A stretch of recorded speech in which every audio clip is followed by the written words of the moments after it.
Hello everyone, very good morning and very warm welcome in our online English classes at Shri Ram College 17 RB Rising Nagar.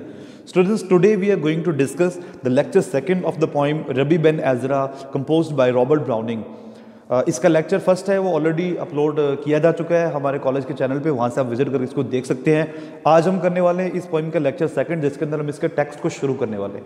शुरू में आपको मैंने कहा था कि थोड़ी लेंथी पोइम है, इसमें 32 स्टैंजा है इस पोइम के अंदर। ओके, तो इसको हम एक बार में पूरा नहीं कर सकते क्योंकि वो थोड़ा लेंथी पड़ जाएगी वीडियो, तो इसलिए इसको मैं कुछ पार्ट्स में बना रहा हूँ ताकि आपके लिए ईजी रहे समझना इस पोइम को। ओके, तो जैसा कि लेक्चर फर्स्ट में अपने बात की थी कि रबी बेन एजरा जो पोइम है ये रबी बेन एजरा कैरेक्टर के ऊपर ही बेस्ड है। हालांकि इनकी कोई बायोग्राफी नहीं है रबी Ben Ezra, it is not a biography of rabi Ben Ezra. Robert browning की खुद की फिलॉसफी है जिसको वो through the mouth of rabi Ben Ezra हमारे सामने एक्सप्रेस कर रहे हैं। ओके, आपको मैंने बताया था कि ये पोइम उनके ड्रामेटिक पर्सोना नाम के कलेक्शन के अंदर पब्लिश हुई थी।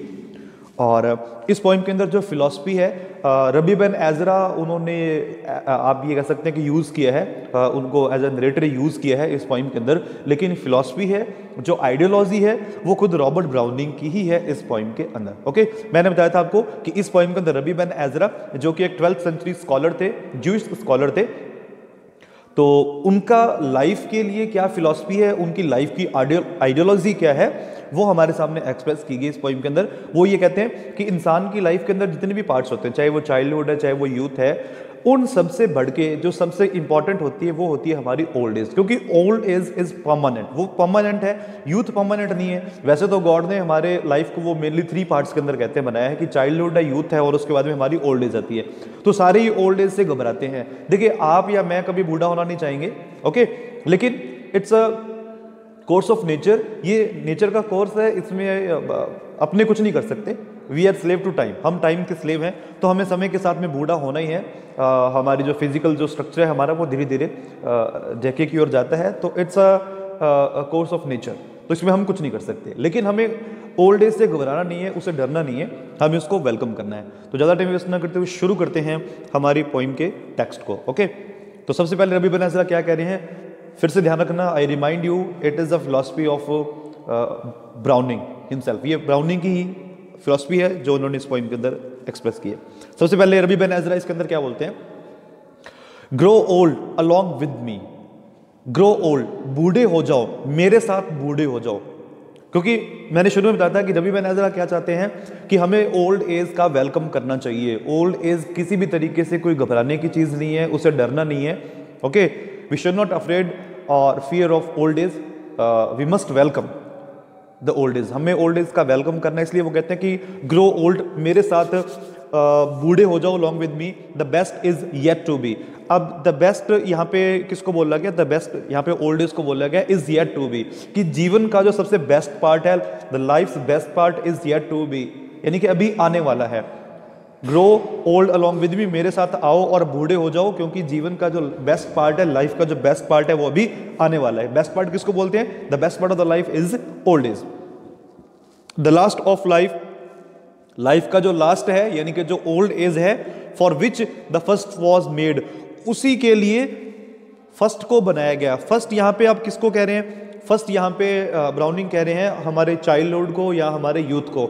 वो कह रहे हैं कि the last of life, last of life क्या है, ओल्ड एज है। कहता हूं ओल्ड एज के लिए ही फर्स्ट वॉज मेड, उसी के लिए तो पहली बनाई गई है।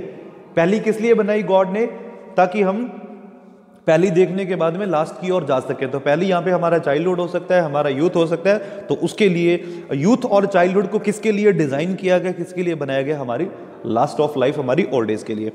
Our times are in his hand, अब इन हिज किसके लिए, गॉड के लिए। कहता है कि हमारा जो टाइम है यानी कि हम किसके हाथ में, हमारा समय किसके हाथ में, गॉड के हाथ में है। वो सैथ पे हम यहाँ मतलब है प्रोक्लेम करना, डिक्लेयर करना, किसी चीज की घोषणा कर देना। कहता है कि जिसने घोषणा की है, क्या घोषणा की है, अ वोल I plan. Wall I plan का मतलब क्या है कि सारा कुछ मैंने प्लान किया है। गॉड ने हमारी लाइफ को प्लान किया है। गॉड ने हमें चाइल्डहुड दिया, फिर हमें यूथ दिया, फिर हमारी डिक्लाइनिंग एज आती है, हमारी ओल्ड एज आती है। तो गॉड यहाँ पे कह रहे हैं एंड वोल आई प्लान, डरो मत, घबराओ मत, मैंने सब कुछ तुम्हारे लिए प्लान किया है। यूथ शोज बट हाफ, कह रहा है कि जो यूथ है, जो हमारी अडल्ट एज है, हमारी युवा अवस्था है, वो तो तुम्हारे जीवन का सिर्फ आधा ही हिस्सा है। शोज बट हाफ, यानी यहाँ पे मतलब क्या है कि जो यूथ है वो तो सिर्फ हमारे जीवन का आधा ही हिस्सा है। ट्रस्ट गॉड, हमें गॉड पे विश्वास करना चाहिए, गॉड का बिलीव करो। सी ऑल, वो सब कुछ देखता है। नॉर बी अफ्रेड, डरने की जरूरत नहीं है, गॉड सब कुछ देखता है, उसी ने हमारी लाइफ को पूरी तरीके से डिजाइन किया। आई होप कि आपको ये फर्स्ट स्टैंडर्ड समझ आया होगा। चलते सेकंड की ओर।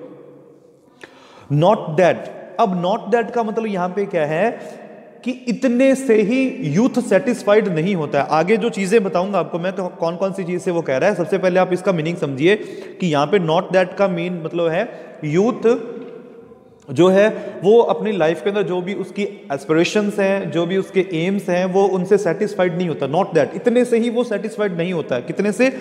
Amazing flowers. अमेजिंग फ्लावर्स का मतलब यहाँ पे क्या है कि जो कुछ भी उसको लाइफ के अंदर हैप्पीनेस मिलती है ना, तो कहता है कि मतलब वो उनको इकट्ठा करने में, अमेजिंग का मतलब होता है इकट्ठा करना, टू कलेक्ट। तो कह रहे हैं कि वो सिर्फ फूलों को इकट्ठा करने से ही खुश नहीं होता है। फूलों को इकट्ठा करने से मतलब है कि जो उसकी एस्पायरेशंस है, जो उसकी लाइफ के अंदर एम्स है, अगर उसको सारे मिल जाए ना तो भी वो उससे सेटिस्फाइड नहीं होता है। यूथ साइड, साई का मतलब यहाँ पे, साइड का मतलब यहाँ पे आह भरी। कहता है यूथ ने, यानी कि जो युवा लोग हैं वो आह भरते हैं, किस लिए? विच रोज मेक आवर्स। विच रोज का मतलब कि कौन से फूल, नहीं यहाँ पे रोज का मतलब यहाँ पे है कौन से एंजॉय को हम अपना बनाएं। यानी कि लाइफ के अंदर जो चीज हमें आनंद देती है, जो हमें एंजॉय करती है, हम उसको चूज करने में भी हमें परेशानी होती है। विच रोज मेक आवर्स, कि कौन से आनंद को हम अपना बनाएं या कौन से इंटरटेनमेंट को हम अपना बनाएं। विच लिली लीव, किस लिली को हमने छोड़ना है। लिली तो वैसे फ्लावर होता है, यहाँ पे लिली का मतलब वही है, एंजॉय से बात कर रहा हूं मैं, कि लाइफ के अंदर कौन सी ऐसी हैप्पी मोमेंट्स हैं जिनको हमें छोड़ना है, and then as best recall, और किसको हमें इंजॉय करना है। बेस्ट रिकॉल का मतलब किसको हमें इंजॉय करना है। नॉट दैट, इतने से भी वो सेटिस्फाइड नहीं होता है youth. Admiring stars, admiring stars का मतलब यहाँ पे क्या है कि वो लाइफ के अंदर जितनी भी बड़ी हैप्पी मोमेंट्स हैं, उसकी जो एस्पायरेशंस हैं, ओके, तो वो उनको एडमायर नहीं करता है। मतलब जो कुछ भी उसको मिलता है ना, which is attend by the youth, जो कुछ भी उसको अटेन हो जाता है वो उसको एडमायर नहीं करता, बल्कि उसके अंदर टेम्पटेशंस बढ़ती जाती हैं। इट यर्न, वो इच्छा रखता है। नॉर जॉब नॉर मार्स, वो ना तो जुपिटर की, जॉब का मतलब यहाँ पे जुपिटर, ओके, यहाँ पे ग्रह की बात हो रही है, यहाँ पे ओके प्लैनेट्स की बात कर रहा है वो, कि ना तो वो किसी जॉब से सेटिस्फाइड होगा, ना वो किसी मार्स से, मार्स का मतलब मंगल यहाँ पे, और जॉब का मतलब बृहस्पति। माइंड भी सम फिगर्ड फ्लेम, वो तो चाहता है कि उसे कोई ऐसी चीज मिल जाए, माइंड भी सम मेरी हो जाए। फिगर्ड फ्लेम का मतलब यहां पे ऐसी चमकदार चीज जो जुपिटर से भी ज्यादा ब्राइट हो, मार्स से भी ज्यादा ब्राइट हो। विच ब्लेंड्स, जो मेरे साथ घुल मिल जाए। ट्रांसेंड्स देम ऑल, और उन सभी को मेरे लिए लिया है। ट्रांसेंड्स देम ऑल का मतलब क्या है कि उन सभी से ज्यादा वो चीज चमकदार हो, उन सभी से वो ब्राइट हो और वो मेरी हो जाए। ओके, थर्ड स्टैंडर्ड पढ़ते हैं इसका। Not for such hopes and fears, annulling youth's brief years. अब यहां पे जो ब्राउनिंग है ना, वो क्या कह रहे हैं, कहते हैं कि not for such hopes and fears. यहां पे नॉट फॉर का मतलब यहां पे है कि वो उनको क्रिटिसाइज नहीं करता है यूथ को, कि यूथ की जितनी भी होप्स हैं, जितनी भी उसके फियर्स हैं, जितनी भी उसकी आशाएं हैं, जितने भी उसके डर है ना, वो उनके लिए उनको क्रिटिसाइज नहीं करता है। अब एनुअलिंग यूथ्स ब्रीफ ईयर्स, ओके, तो एनुअलिंग का मतलब क्या होता है, जो वर्बल मीनिंग का वेस्ट करना। कह रहा है कि यूथ के जो ब्रीफ ईयर्स है ना, यूथ नहीं जानता इस बारे में कि उसके साल बहुत कम है, यानी कि जो हमारी युवा अवस्था होती है, कहते हैं कि कुछ दिन की होती है, मतलब कुछ ईयर्स की होती है, तो बहुत ही ब्रीफ होती है वो। तो कह रहा है कि वो ब्रीफ है, उसको नहीं जानता वो। किसको नहीं जानता वो? उसको नहीं जानता, बहुत ब्रीफ है, और वो उसको वेस्ट कर रहा है। क्या कर रहा है? वेस्ट कर रहा है। यानी कि यूथ अपने जो कीमती साल हैं, बहुत ही कम है, उनको वेस्ट कर रहा है। तो उसके लिए कहता है कि मैं उसकी जो इच्छाएं हैं या उसका डर है, मैं उसको क्रिटिसाइज नहीं करता। आगे लिखा भी है, डू आई रेमनस्ट्रेट। रेमनस्ट्रेट का मतलब यहाँ पे क्या है कि वो उन पे कोई अटैक नहीं करता, उनको कोई क्रिटिसाइज नहीं करता है। फॉली वाइट द मार्क, ना ही उनमें कोई ऐसी गलती ढूंढता है, यानी कि फॉली वाइट द मार्क, यानी कि उसके अंदर कोई ऐसी वो गलती को ढूंढ के उन्हें क्रिटिसाइज नहीं करना चाहता है। Rather I prize the doubt, low kinds exist without. अभी यहाँ पे एक वर्ड आ रहा है, देखिए यहाँ पे प्राइज, इसका मतलब यहां से प्रेज पे ही है, मतलब वो उनकी तारीफ करता है। वो तारीफ क्यों करता है उनकी? लो काइंड्स एग्जिस्ट विदाउट। लो काइंड्स किनको बोला गया है? लो काइंड्स बोला गया है जितने भी जो बीस्ट हैं, पशु हैं या बर्ड्स हैं। कह रहा है कि मैं एक डाउट के लिए उनकी तारीफ करता हूं हमेशा। किस डाउट के लिए? कि वो खुद को अपनी इच्छाओं की वजह से बेहतर बनाते हैं। किससे बेहतर बनाते हैं? जो लो काइंड्स एग्जिस्ट हैं। लो काइंड एग्जिस्ट यहाँ पे पशु पक्षियों को बोला गया है कि इंसान अपनी होप्स की वजह से, अपने फियर्स की वजह से, अपनी टेम्पटेशंस की वजह से उनसे कहीं बेहतर है। क्योंकि जब इंसान की इच्छाएं बढ़ेंगी तो कम से कम वो उनको पाने के लिए काम करेगा उनको, है ना। तो कह रहा है कि यही इच्छा है, यही उनके अंदर जो चीज है उनको उन लो काइंड एग्जिस्ट से, फिर से बता रहा हूं, लो काइंड एग्जिस्ट यहाँ पे मींस पशु और पक्षियों से बेहतर बनाता है, उनको श्रेष्ठ बनाता है ना। फिनिश्ड एंड फिनाइट क्लॉड्स, अब यहाँ पे इसका मतलब क्या है? फिनिश्ड एंड फिनाइट क्लॉड्स का मतलब यहाँ पे है कि इंसान के लाइफ के अंदर जो कुछ भी उसकी एस्पायरेशंस हैं, जो कुछ भी उसकी इच्छाएं हैं, वो उन सभी को प्राप्त करने के लिए या पाने के लिए वो क्या करता है? हमेशा टेम्प्ट रहता है, अनट्रबल्ड बाय अ स्पार्क। और वो किसी भी तरीके की स्पार्क से, किसी भी तरीके की आप ये कहें कि अगर उसको कोई ऐसी चीज मिल जाए ना, जैसे पीछे वाले एग्जाम स्टैंजा में क्या कहा था कि उसको जो नहीं चाहता वो जो इतना ब्राइट होता है, तो कहता है कि कोई भी स्पार्क है, कोई भी ऐसी चमकदार चीज है, वो उसको ट्रबल नहीं कर सकती, क्योंकि वो अपनी इच्छाओं को पूरा करना चाहता है और उसकी इच्छाएं बहुत बड़ी हैं। आगे चलते हैं। Poor want of life Indeed, अब वांट का मतलब होता है घमंड करना, है ना, अहंकार करना।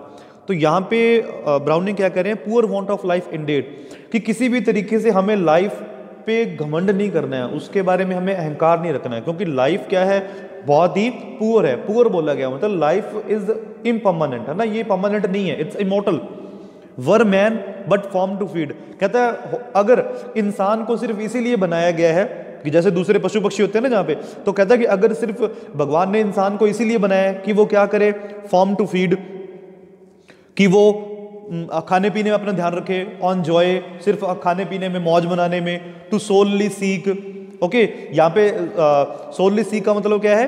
कि वो चीज, वो उन जो इंटरटेनिंग चीजें हैं वो उनको पहले तो तलाश करे, ठीक है, लेकिन यहाँ पे उनकी तलाश में जाए, सोलली सीक, जो फिजिकल चीजें हैं जो उसको आनंद देती हैं वो उनकी तलाश करे, फाइंड, जब उन्हें मिल जाए, एंड फीस्ट, तब वो उनकी दावत उड़ाए। मतलब कि इंसान को सिर्फ अगर भगवान ने इसलिए बनाया होता कि वो खाए पिए और मौज करे, जो कुछ उसको मिल जाए वो खा ले और मौज करे, सच फीस्टिंग एंडेड, तो वो कहता है कि तो ऐसी दावत है वो श्योरली एक दिन एंड हो जाएगी, मतलब उनकी लाइफ का अंत हो जाएगा। यानी कि जब उनकी लाइफ के अंदर ऐसा कोई भी उद्देश्य नहीं होगा, है ना। यहाँ पे थोड़ी सी स्पिरिचुअल बात कर रहा है कि लाइफ का उद्देश्य क्या होना चाहिए? स्पिरिचुअल होना चाहिए, क्योंकि जब अपने ओल्ड एज के अंदर जाते हैं ना, तो ओल्ड एज के अंदर हमें क्या बनना चाहिए? स्पिरिचुअल बनना चाहिए, है ना। कह रहा कि फिर क्या होगा? लाइफ का अंत हो जाएगा, then as sure an end to man, तब इंसान का भी अंत हो जाएगा। यानी कि वो दावत रोज रोज नहीं मिलेगी उसको, ऐसी दावत एक दिन उसका अंत हो जाएगा और इंसान का भी अंत हो जाएगा। It square the crop full bird, अब कह रहा है कि लेकिन मानव उन पक्षियों की तरह नहीं है जो सिर्फ क्या करते हैं? अपना पेट भर लिया और उन्हें और कोई चिंता नहीं है। इर्क स्केयर का मतलब क्या है यहाँ पे? कि कोई चिंता न करना, किसी तरीके से भी मतलब वो ट्रबल नहीं होते हैं, क्योंकि उनका सिर्फ क्या होता है कि अगर उनका पेट भर गया, that's all. Friends doubt the मो क्रैम्प्ड बीस्ट, अब मो का मतलब यहाँ पे स्टोमक, जो पक्षियों का स्टोमक है तो उसको बोला गया। मो क्रैम्प्ड का मतलब पूरी तरीके से भरा हुआ पेट है। कह रहा है कि जब उनका पूरी तरीके से पेट भर जाता है फिर उन्हें कोई चिंता नहीं रहती है, उन्हें कोई डाउट नहीं रहता है। लेकिन इंसान ऐसा नहीं है कि इंसान को अगर उसका पेट भर भी जाता है ना, तो वो फिर फ्यूचर के बारे में सोचता है, ओके, आने वाले टाइम के बारे में वो सोचता है। तो यही चीज है जो इंसान को उन पशु पक्षियों से अलग बनाती है। आगे देखते हैं। रिजॉइस, हमें खुशी मनानी चाहिए। किस बारे में खुशी मनानी चाहिए? वी आर एलाइड, एलाइड का मतलब यह है कि हमारे अंदर क्या है? गॉडली एलिमेंट्स हैं, इंसान के अंदर गॉडली एलिमेंट्स हैं। आई रिमाइंड यू स्टूडेंट्स, यहां से पोइम थोड़ा सा टर्न लेती है कि पॉइंट ये कहना चाहते हैं कि हमारे अंदर भगवान का अंश है, हमारे अंदर वो स्पिरिचुअल पावर है। एलिड का मतलब क्या है? कि गॉडली एलिमेंट्स हमारे अंदर है, तो इसलिए हमें क्या करना चाहिए? रिजॉइस, हमें खुशी मनानी चाहिए। To that which doth provide, okay, क्योंकि भगवान ने वो चीज हमें प्रोवाइड की है। भगवान हमें क्या करता है? हर चीज प्रोवाइड करता है। तो डेथ विच डॉट प्रोवाइड, वो सारी चीजें हमें प्रोवाइड करता है। एंड नॉट पार्टेक, और हमसे वापस नहीं लेता है, ना ही हमें किसी तरीके से वो इफेक्ट करता है, नॉट रिसीव, और ना ही बदले में हमसे कोई गिफ्ट लेता है। ओके, यानी कि गॉड ऐसी चीज है जो सिर्फ हमें उपहार, हमें गिफ्ट देता है, हमें अच्छी चीजें देता है, हमें कभी भी वापस नहीं मांगता, हमसे रिसीव नहीं करता हमसे वापस। A spark disturbs our Claude, Claude का मतलब यहाँ पे बॉडी से है, कह रहा है कि एक स्पार्क, यानी कि स्पार्क से मतलब यहाँ पे एक डिवाइन फिगर से, एक डिवाइन फ्लेम से है। कह रहा है कि एक दिव्य ज्योति, एक डिवाइन फ्लेम आएगी और वो हमारे शरीर को पूरी तरीके से इफेक्ट करेगी। Nearer we hold of God, तो वो हमें भगवान के बहुत नजदीक ले जाएगी, यानी कि जो हमारे अंदर गॉडली एलिमेंट्स है ना, जो कि दूसरे शायद पशु पक्षियों में नहीं है, वो गॉडली एलिमेंट से हमें भगवान के और नजदीक लेके जाती हैं। वो गिव्स, वो सिर्फ हमें देता है, then of his tribes that takes, उसके द्वारा बनाए गए दूसरे लोगों से। ट्राइब्स का मतलब कि जो उसने पूरी दुनिया के लोग बनाए हैं ना, कहता है कि वो गिफ्ट जो सिर्फ देता है, देन ऑफ हिज ट्राइब्स, जो उसके द्वारा बनाए गए लोगों की तरह नहीं है, जो क्या करते हैं, टेक, जो लेते हैं। आई मस्ट बिलीव, मैं पूरी तरीके से गॉड में ये बिलीव करता हूं। आगे चलते हैं, फिर कहता है देन, आगे बोलते हैं देन वेलकम ईच रिबफ, इसलिए लाइफ में आने वाली हर एक रिबफ का मतलब यहाँ पे लाइफ के अंदर जितनी भी डिसअपॉइंटमेंट्स है ना, हमें उनका वेलकम करना चाहिए। और वो रिबफ हमारी लाइफ में करती क्या है, that turns earth smoothness rough, जो हमारी जो लाइफ है ना धरती पर बड़ी स्मूथ चल रही होती है। देखिए जब हमारी लाइफ के अंदर कोई ट्रबल नहीं होती है तो हमारी लाइफ बड़ी स्मूथ चल रही होती है, लेकिन जैसे हमारे जीवन में कोई रिबफ, कोई ऑडियल, कोई डिसअपॉइंटमेंट आ जाती है तो हमारी लाइफ क्या हो जाती है, रफ हो जाती है, मतलब हम इफेक्टेड होते हैं। तो कह रहे हैं कि रिबफ जो जमीन पर हमारे जीवन को स्मूथनेस को नष्ट कर देती है, उसको रफ बना देती है, हमें उसका वेलकम करना चाहिए, हमें उससे घबराना नहीं चाहिए। Each sting that bids, sting का मतलब यहां से है कि जो भी हमें कष्ट मिल रहा है, जो भी हमें दर्द मिल रहा है, सफरिंग मिल रही है, दैट बिड्स, हमें उससे घबराना नहीं है। नॉट सिट नॉट स्टैंड, ना तो हमें बैठना ना खड़े रहना है, बट गो, हमें चलते रहना है, मतलब उनसे हमें घबराना नहीं है।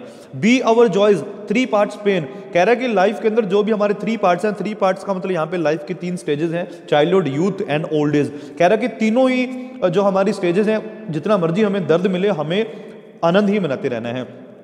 स्ट्राइव, प्रयास करते रहो, एफर्ट करते रहो। And hold cheap the strain, और लाइफ में आने वाले जितने भी स्ट्रेन है ना, जितनी भी संकट है, उनको क्या मानो तुम, उनको चीप मानो, मतलब वो तुम्हारे सामने कुछ नहीं है।